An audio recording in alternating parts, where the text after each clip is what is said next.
Welcome to the Creative Coaching Podcast. I'm your host, Mike Lopez Jr. Follow us on Twitter at CreativeCoach47 and on YouTube at Creative Coaching Podcast. Hope you enjoyed this episode, and thanks a bunch for listening. Coach. Thank you for having me. I'm glad to be here. No, I thank you for making the time and taking the time to be with us. I know you're busy today and got so much to do, but you carving out some time is really special. And here again, when I came across your position now there at Prairie View A&M as the women's head coach, I was like, man, I got to have her on. She's a San Antonio gal, and I'm a San Antonio guy. So, man, this is perfect. And I think you're going to add a lot of value to what we do here now. Coach, I want to ask you, how were you introduced to the game of basketball coming out of San Antonio, Texas?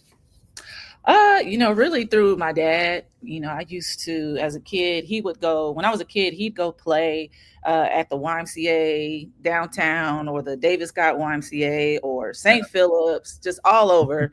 And I would just tag along with him. I know I was just a young kid, just kind of on the sidelines. But I really didn't start playing organized ball until about fourth grade. But every Saturday we were in some gym with my dad. Yeah. That's fantastic. No, I grew up playing at the Davis Scott Y. That was in my old neighborhood, and so a lot of back then it was Alamo Branch.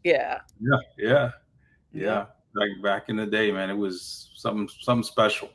Back when they had an NBA 3-point line. They did, yes. You had to launch it, and the rims were tight, so you had your shot to be on point. The lighting was suspect, so you.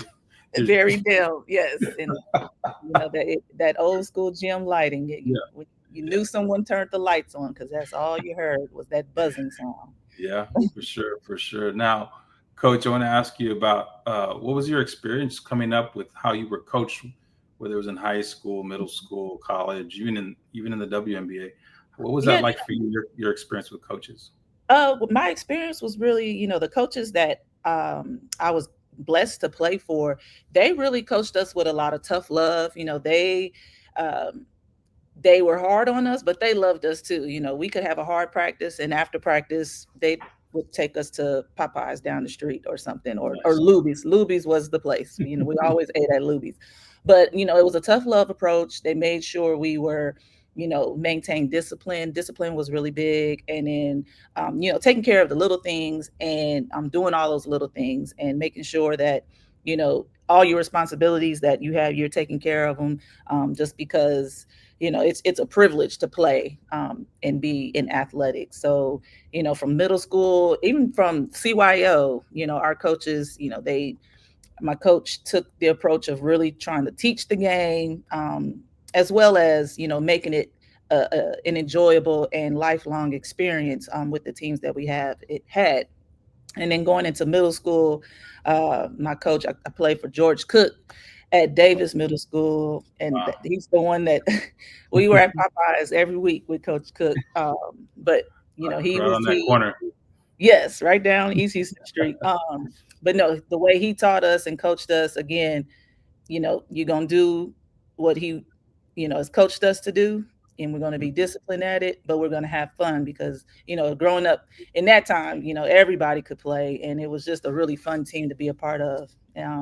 Going over to Sam, playing for Coach Charlotte Jones and then playing volleyball with Coach Phyllis Sants and running track for Coach Lionel Blosh, all of them were big on discipline, and just making sure that, they knew that they loved us as well. But I think a lot of my teammates too that I play with, we all just had that hunger to be great. We had a hunger to, want to win district, want to go to state, want to win state. So I think that really helped, in our development and knowing what it takes to strive for greatness like that. And then when I got to Texas, playing for Coach Conrad, that's an experience in itself. Coach Conrad is, Hall of Fame coach. And again, you come in doing exactly what Coach Conrad tells you to do. I went in as Miss Basketball thinking I'm going to take all these shots and, I'm going to score all these points. But nope.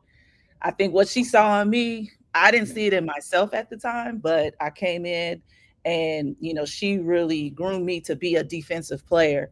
And I know, from being, disciplined and just really buying into it, the defense was really going to be what my staple was as a player at the collegiate level and at the professional level. So Fantastic. That's great, Coach. Yeah, mhm, no, the stories of Popeyes right there on W Dub in Houston. mhm. That's it. I live right off of WWA right now. Oh man, we were Get it all the during time. the holidays, those Christmas Yeah, practices. We practice and then be right there at Popeyes. yeah, that's 89 fantastic. cent Tuesdays. So Yeah. And I think that, kind of that's you coach how you're coached too. mhm. It's a combination and kind of a hybrid of all those people that have Yes, kind of led you to that, how you're maintaining and being the CEO now of your team. exactly, So now, exactly. Coach, I want to ask you, so who or what influenced you to go into the profession then? Because I mean, when you're that great of a player, sometimes it's like, I don't know if I can do this. I know I played Mhm. the game well, but I don't know if I can coach the game well. And now that Right. you know that, what influenced you to do that? I'll be honest. When I was in college, when I got to college, I didn't want to coach. I wanted to either go to medical school and become an OBGYN, or I wanted to Wow. go into a business. But then I took my first couple of science classes, and me and science did not get along. And then I took a business class, and we didn't get along there in that class as well. So, working summer camps really helped me develop, I guess, a passion and an approach to coaching. Yeah. Because at Texas, we had lots of camps, and you were always with lots of different kids. And so even as a college student working with campers, quote unquote campers, you're still trying to figure out how you can coach this group and how they can learn something in this week and have fun at the same time, not Yeah. really knowing the background of the campers that are coming, but during that week you are building that relationship to get to know them. So that's what kind of really helped me kind of say, yeah, I think I can coach. And then after playing at the WNBA, I really just saw an opportunity. Really, it wasn't a matter of if I can or can't coach. An opportunity presented itself, and a position opened up at Sam Houston. By the grace of God, it was so great that I could start my coaching career at my high school alma mater, just because Yeah. I knew, I know what the kids are coming from. I know, what the expectations and what the history is of the school and the athletic program there. So it was a no-brainer for me to, take that opportunity. And even still, I started coaching freshmen. I started at the freshman level. And Yeah. then I went to the JV level, and I was a varsity assistant. And I really think that's what really helped me um, develop my coaching philosophy and my coaching approach, because again, with freshmen and JV, you're really starting over and teaching a lot of different things, a lot of new things Yeah. to the students at this level. And as a professional, coming off as a professional, I had to take a step back in my approach, because the first couple of days of practice, I was like, oh gosh, how do y'all know now? How do y'all not know how to do this? When did y'all first start playing basketball? And then I had to Yeah. look in the mirror and say, Ty, you really have to go back to square one, go back to some ABCs of basketball with these groups. And so that's what helps you become, a better, helps you develop a better craft at coaching, because you do have to constantly be learning. You have to be a constant learner, because you are going to have different groups of players and with different learning styles. And so that's Yeah. the one thing I do encourage a lot of coaches that are getting in the business, not to get so caught up in wanting to go straight to the collegiate level or anything, but coaching at that high school level, even the middle school level, it helps you develop team management and personnel management, because that's a big thing when you're coaching. You can know all the X's and O's and all the strategies, but you have to know how to manage 13, 14 young ladies. You also have to learn how to manage um, your staff, people you're working with. So I think my path to coaching has really helped prepare me for this opportunity. Yeah. No, that's great, Coach. I appreciate that advice because that's what we want to do here on this platform is Hmm. to be able to like let people know, give them a cheat sheet. Like, hey, look, if you're looking Hmm. to do this, try starting from the bottom and work your way up Hmm. because like yourself, now that you're at the top of your, here again of your organization, it's like now you can identify with the assistants and Right. even PAs and everybody and bring them along because just like you said, you don't know who you're going to have. That's how the portal works too. Yeah, You the may have them for portal. 1 year, 2 years. So you got to learn to, even that takes you back to the Yeah. camp days of working with different kids. Yeah, That's just, even through the recruiting process, you try to get to learn individuals and learn who they are and they learn who you are, but you don't really experience adversity during a recruiting process. So yeah. when adversity hits, that's when it's like, oh, okay, I didn't know this side of you, So Yeah. Now it's like with me and my wife, we were dating. It was all good. It was, hmm cotton candy and bubble gum. And then we moved in exactly. together and it was like, yo, Woo. Right, exactly. The something honeymoon is like, and over. then you start to learn more about yourself too. So that's Exactly. fantastic, Coach. That's good hmm stuff.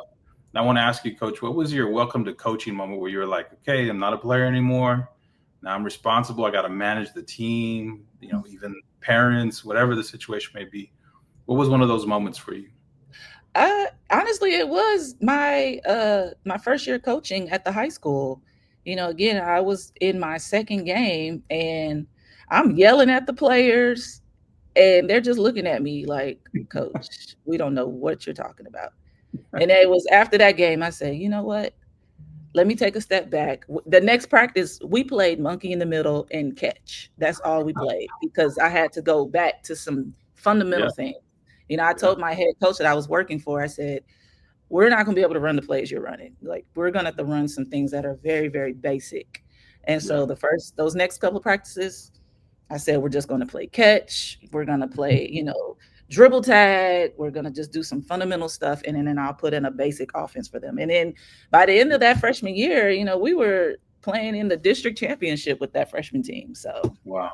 yeah. That's quite a testament, right, to that hmm situation of just taking it slow and taking it easy. hmm Unfortunately, I had that kind of season this past season where it was like, wait a minute, when did that? Yeah. Kind of like what you said. When did y'all learn how to play basketball? I was It's like, kind did of one of you those. just start playing last year in eighth Yeah, grade? yeah, Yeah. like, yeah. Did you hit your head and you forgot? I mean, like And then, something. another thing was, it's just, we're from the old school where discipline was a lot different. And Yeah, so, sure. when you're trying to discipline and you're thinking some things are automatic and they're not, No, in they're my not. head, I'm like, now my mama would have slapped me in my mouth had I said that.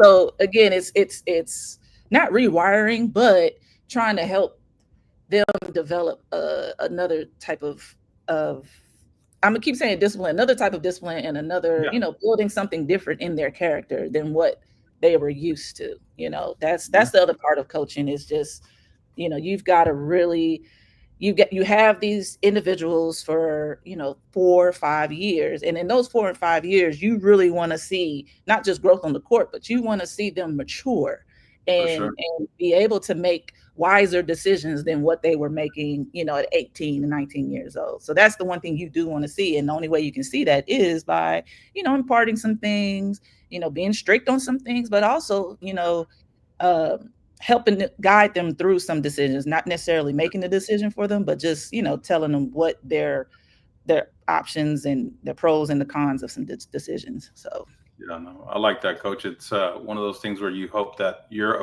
reaffirming or you're reiterating things that are taught at home, but then sometimes you can't take that as like that's right, actually happening. So you got to teach some new things, right, show them a different menu, right. and then stuff to add to their bag of just who their personality is and what maybe who it needs to be too. Because Yes, they all got potential, but that yeah, discipline is a separator. If you don't have yeah. discipline, I It's don't care how much tough. potential you have, right? Yeah. Tough stuff. Now, Coach, I want to ask you, what can the Prairie View community there where you're at now look forward to on and off the court? Since we're talking about growth and development, not just on the court, but as people, what can that community expect from y'all, Coach? Well, on the court, we're gonna have a team that is going to play hard for 40 plus minutes. We're gonna play an exciting style of basketball. Defense is gonna drive us. So I think that's really going to be exciting to watch for the fans to watch. And then off the court, we're gonna be in the community. We want everybody to know everyone that's on the team, and not just Prairie View community. I want them doing things here in Prairie View and Waller, Hempstead, all the way down to Houston. I want them to know, who the players are on this women's basketball team, but we're going to operate and we're going to move with excellence too. Like the young ladies are going to represent the university well and represent the university with excellence. They're going to represent their families and themselves with excellence. So, because again, the one thing I want them to go away with, the girls, is that you just never know who is in the crowd. You never know who is in, a space or in your vicinity. So you want to make sure you're operating in a way that they say, I want to meet that young lady. I want to get to know that young lady. I want to provide an opportunity for that young lady. Yeah. To me, I look at it as like it's an NIL deal that will last a long time. Exactly. Because it may not be monetary right now, right? But it can set you up for something great later.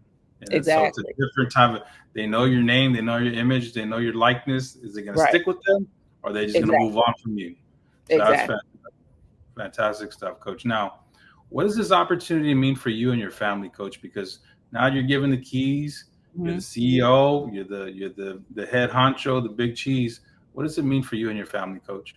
I think for my parents and my brothers and my family that raised me and grew up with, they've known the hard work I've put in, and they've always encouraged me, and they're always saying, Ty, it's your time.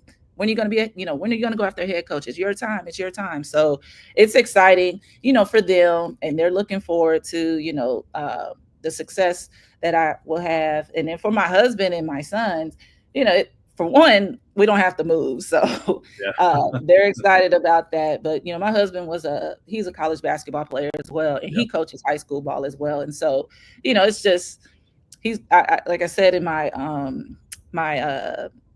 acceptance when I was introduced at the press conference, I said, he's kind of like my assistant coach at home. Some days I'm like, I don't want to hear what plays you want to go over, but he and I, we send stuff each other. We send little Instagram plays and things we see on Instagram to each other that, we'll point out some plays or some drills. So we're kind of like each other's assistant coach at home. But again, it's just, a great opportunity. My son, he follows college basketball. And so he knows, the lifestyle, the life that, I will have as far as being a head coach and preparing the girls to win. So everyone's just really excited. And, they all are saying, it's your time. You've worked for this. So, yeah. That's fantastic, Coach. I mean, I think it's good for your son to also understand time away from home, things of that nature, because he's already seen it, but also understands like the bigger picture of it. Like this is for something that it's an investment into even his life down the road. So that's really good stuff, Coach. I mean, like to be a unit like that, your husband being able to, help you be your assistant. Sometimes you gotta like seatbelt him and say, yeah, be quiet right now. I know there's been moments he's like, man, you should hire me as an assistant. I was like, you want to stay married? Because that's the first step out the door. So that is. Now, Coach, I would ask you about success because you've experienced a lot of it. But I want to ask you, what do you consider success, Coach? I think success is, like I said earlier, when you see your, individuals that you've, either mentored or you've helped along the way or coach, when you see them become mature adults and they're successful in their own right and successful in whatever career or opportunities that they're in, that's a success story for me. And then of course, the winning conference championships and getting to tournaments and everything, that's a level of success as well. But you can't get to those things without building relationships and bringing people up with you and them supporting you supporting them. And so you're only going to have success when you've got that two-way street of support. And so I think success for me is just really seeing people that I've been able to coach or mentor or just, have conversations with along the way. Seeing them be successful is success for me. Yeah, that support is reciprocal. It's got to come back. And you said it's a two-way street. I really like that idea. Now, speaking of mentorship, Coach, how important has mentorship been for you in your career? Oh, it's been really important. And I've been blessed that a lot of my mentors in college basketball have been close friends too. I have a couple mentors that I played with in the WNBA. And so, we started off as teammates, and now, they've been successful in their coaching careers. And so I'm able to call them about things. They'll call me out the blue about things. And so it's been really important. I think, I know for me, and I know there was at one point, I think you had something that I learned as far as having a mentor is, telling yourself it's okay to ask for help. It's For okay to sure. call and ask someone for help. And so, from talking with them, it's really helped me be able to break out of that mindset of not wanting to ask for help, because you think you can just do it all. But Yeah. I've been able to ask them for things and just advice and support on things. And so it's very, very important, especially in this coaching business. Yeah. It's high risk, high reward, right? And Hmm. one of my mentors, Kevin Sutton, he always teaches people, love the game, know the business. Right. You don't have somebody in your corner teaching you about the business side of it. Right. You can fall out of love with the game because that part of it, ate your lunch. And Yes. because it's not win, it's not, I guess, win, or if you're gonna get fired, it's win, right? Like it's Right. In this inevitable. business, yeah. And I mean, the one thing I've kind of taken on as I've progressed in this business is, like we tell our kids to have different circles of friends. And you don't always have to have your teammates don't always have to be just your friends. You need to have friends in different classrooms.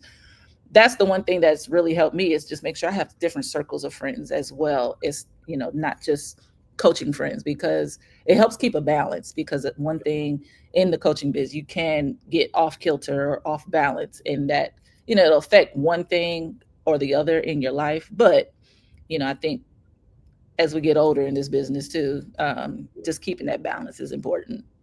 Fantastic, coach. Great stuff. Now, on kind of in the same vein, talking about the next generation of coaches, not that you're on your way out or anything, but Mhm. the generation coming up behind you, how important do you think it is to prepare that next generation of, let's say, GAs and assistants Mhm. that are coming up into a business, who knows what it's going to look like for them Right. when Yeah. when they move over in that chair? How important is that, coach? It is important to, I know sometimes people, they take on that approach like, oh, well, I don't want to hear how it used to be. But Yeah. I think, it's important to kind of tell them how the coaching profession has progressed from, uh, how it was 20 years ago, how it was even 30 years ago, to how it is now, so that you can still impart certain levels of work ethic. Because, when I got into profession, things were a lot different. We were still using the fax machine. We could only call once a week. With text messaging, there was no text messaging. There was no social media. Yeah. So, your ability to get access to get to know players and families was kind of limited, unless you were just, you had to grind it out. I mean, they're calling you. You're on campus a lot. But now it's, very much, the access is so much easier, because you can text, you can FaceTime, and all that good stuff, which is great. But you just want to make sure you keep building that level of work ethic, because you don't know what the next, ruling may be. They may come back and say, no more social media. And then it's like, Yeah. okay, how do I work, and how do I uh, get around, not get around, but how do I work around that? Yeah. So Just. I just, I think when I sit and do talk to younger coaches, I just tell them, just, make sure you're still grinding. When you're in gyms, it's good to network, but make sure you're focused on, what games you're supposed to watch. Make sure, you're being your boss's biggest asset and biggest ally, because again, you have your opinions, your head coach will have their opinions, but at the end of the day, we have to all be on the same page with the head coach. And so, just make sure we impart that on that younger generation. But just making sure that the number one thing that they continue to do is continue to learn, and be a sponge, and not think that you know everything, because the game keeps changing. So Yeah. No, the evolution of college basketball is getting wilder and wilder, and you just don't know where it's headed. And I think every assistant coach would do themselves a favor if they're part of their, I guess, top goals is to make their head coach look good. And Mm-hmm. that's trust in your eyes while you're in the gym, like you said. Like there's time Yeah. for networking later, hang out, but trust your eyes and keep your eyes on who it is your head coach tell you to Right. go look at, right? Things of that nature. Mm-hmm. So really Exactly. important. I appreciate you saying all that, Coach, because it is something that the panache of being a college coach. Sometimes people get caught up in it and they don't realize Yeah. like no, it's actual work. It's not just It's a game lot of work. day where Yeah. everybody's wearing matching tennis shoes and trying to look fly. Oh, Like it is a actual, lot of work. It's not, you get to work at 8, 9 o'clock. You think you're going home at yeah, 5. You get home and you're still on the phone. You're still watching film. You're still checking out social media all night. Heck, you get up at 2 a.m. You look on social media trying to see what's the kids talking about, what the parents talking about. yeah, How, even with your players, you're monitoring your players, trying to, see, how what kind of mood they're in for the day based yeah, on, what they're posting. So yeah, yeah. it's Because constant not work. yeah, because nowadays you got to re-recruit your players. That's how that works. Yeah, So you do. there you go. You hope you build a strong enough bond, and Yeah, with NIL stuff and collectives, you can have a yeah, strong bond, but look, that yeah, money talks. So for sure. Real loud. And yes. so, Coach, I would ask you about yourself and throughout Mhm. your career. What have you learned about yourself throughout that journey? I think, like I said earlier, I've learned that it's okay to ask for help about, with in when I kind of do a deep dive into my personality, because I'm very much head down and I'm working, Yeah, and you're not going to see me always coming in asking for things, but I have learned that it's okay to go ask. Don't think you cannot ask. And I think it's funny. I'm on the road and everybody's like, "Oh man, just everyone has so much to say about you." And I'm like, "Shoot, I just be in my corner watching games and keeping my head down and working." So, yeah, and that's just, I guess that's just how I was raised. Just make sure you get the job done every day. yeah, Every day, just get your job done. So, but the one thing I've learned is that it's okay to ask for help in this yeah, profession. yeah. Hmm. And I've gotten into some trouble at times because I felt like they hired me to have the answers, and they hired me to kind of come in with this idea Hmm. of what's all going on, and instead of taking the time to ask, I made a mistake. Something went wrong, and all I had to do Hmm. was say, instead of looking like a fool, being like thinking that I was gonna look like a fool on the Right. front end, I wound up looking like one on the back end. Right. Yeah. That's super important to remember for coaches. Yeah. Ask for help, especially your AD. Hmm. Ask for help because that's who's going to be monitoring you on your social media and Right. trying to figure out what you're thinking, how getting the pulse of Right. what's going on with you. Really Yes. important. So super good stuff. Now, coach, your support system. Talked a Mhm. little bit about your husband, your son, and your Mhm. family, but how important has that support system been for you throughout your career? Because the ups and downs, the successes, the losses, things like that. How Mhm. important would you say that for a coach, your support system has been? It's been very important, and it's not something that it's not something that I've always kind of um, talked about or had conversations about with them. But my husband, he knows the schedule of a college coach. We both early in the season will put down our schedules and figure out game plans on pickup and Yeah, shuffling our son to his activities. But we're on the same page with it. And then we also know that we have a support system in our family, because my brothers live here in Houston as well, that they're there to step in, when we have conflict. And I also have another support system of other moms that I'm friends with that can step in as well. So, the support system of my husband knowing the schedule and, just stepping in the gap when needed. And then my brothers that are here, they step in the gap when I need them. My sister-in-law, she's amazing, she steps in. And then my little circle of mom friends, they're just, I don't really have to worry when I travel, because I know everyone's taken care of. So wow, that's a blessing, because that can be stressful. And I want to say, that's, I think, as a mom that, a mom in coaching, Yeah. that's what probably the main challenge that moms in coaching have, is just making sure, we're running a family, and then we're, running a team. But as we're running a family, we want to make sure that, the unit is strong, and we have that support system that can continue to um, help the family keep running, like nothing is, like I'm not there. Right. You always want Mhm. to minimize the impact that you not being around has on Right, the family, right? right, But when right. you have those people who are kind of an extension of who you are, it almost seems like you were here the whole time, even though you weren't. Hmm. And so they never, as they grow up and they get older, they're not looking back like, man, Yeah, you weren't routine is there. still the same. Yeah, the Yeah. routine is still the same. So, And so that's great stuff, Coach. Great yep. stuff. Now, I want to ask you about mental health, emotional health, and even physical health, because coaches, sometimes we get so caught up and so busy with the Mhm. grind that we forget to, check our blood pressure. We forget to go get blood work done, and our Mhm. mental health, because we think about the players like, no, you got to come in ready to go and be in the best shape of Mhm. your life. And mentally, you got to be strong. And Mhm. yeah, we're not doing it for ourselves. How important do you think that is in the coaching world?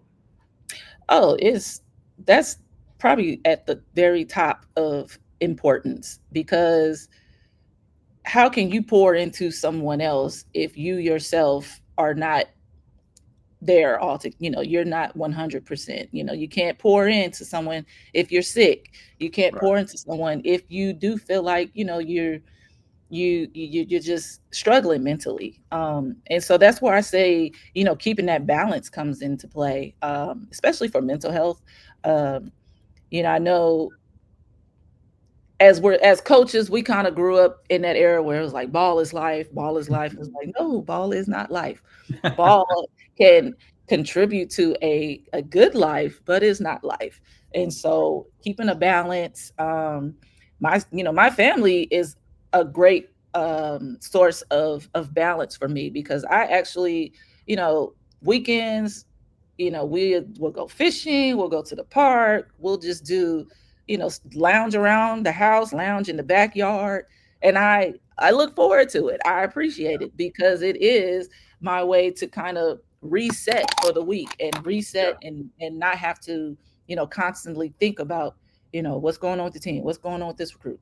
That's my moment to just, again, staying in the moment. So I'm in the moment with my family. I'll stay in that moment.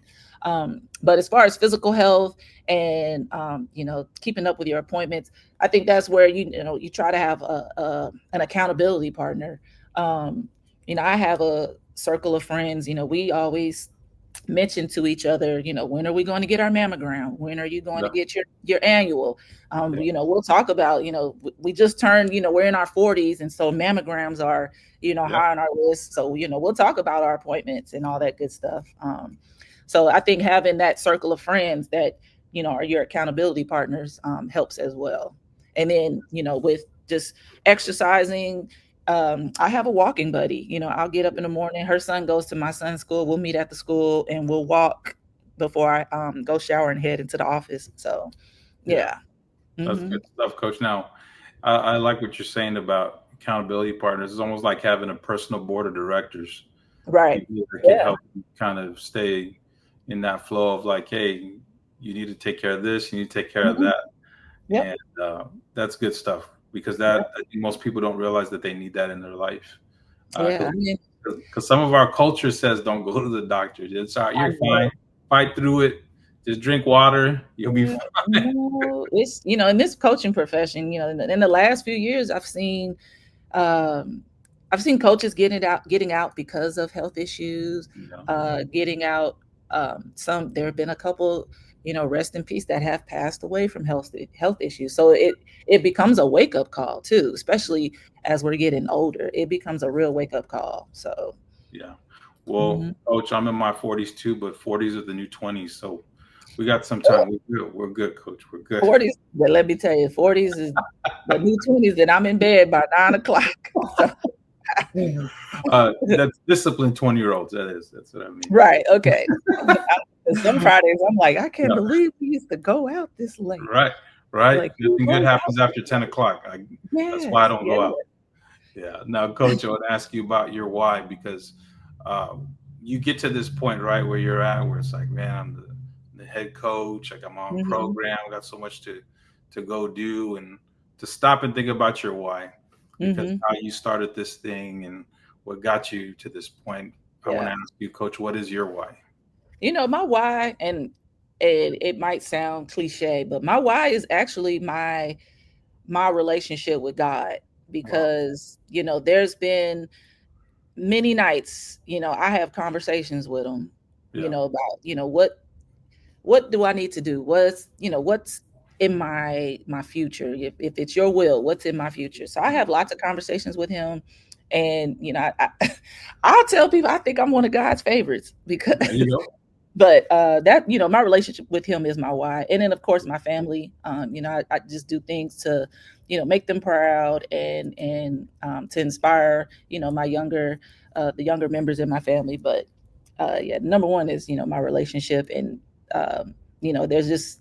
there's so many things I could say that he's blessed me with, or shown his grace with, or even his mercy with. So Well, those mercies are new every morning. That's what's said, and hmm sometimes exactly. that grace is what takes us to places we can't get ourselves to, hmm and so it's such favor that He bestows upon us, that hmm relationship is just like, wow, I didn't deserve this. I know what I really right. deserve, but you helped me to get to this point, and I think that's Exactly. I would recommend it to every coach to form a Yes. relationship with God, because hmm at the end of the day, you come back to center, and it's Him. It's not the Yep. money, it's not the wins and losses, it's not the conference championships, it's not the tournaments. It's Yep. where is my peace and my rest and my Exactly. sanity in. And so Exactly. that's fantastic, Coach. I here again recommend it for everybody. Now, my last question, Coach, is about legacy, because sometimes we Mhm. don't even realize what we're doing. And not that you're at this point where you're about to, like, okay, Mhm. you're head coach. It's just a matter of time. You'll retire anytime soon. No, but I want to ask you, Coach, what would you want to be said of you when your time in the game is over? Um, it's pretty basic, but I just want to be known for, she worked for everything. Yeah, She didn't need an alarm clock. She didn't need reminders. She worked for everything. So, that's great, Coach. No, Coach, I appreciate your time. I really do. It's been great. I knew it was going to be great. I knew you'd add value to the platform. And so, here again, thank you so much. thank you. All right. Thank you so much for having me.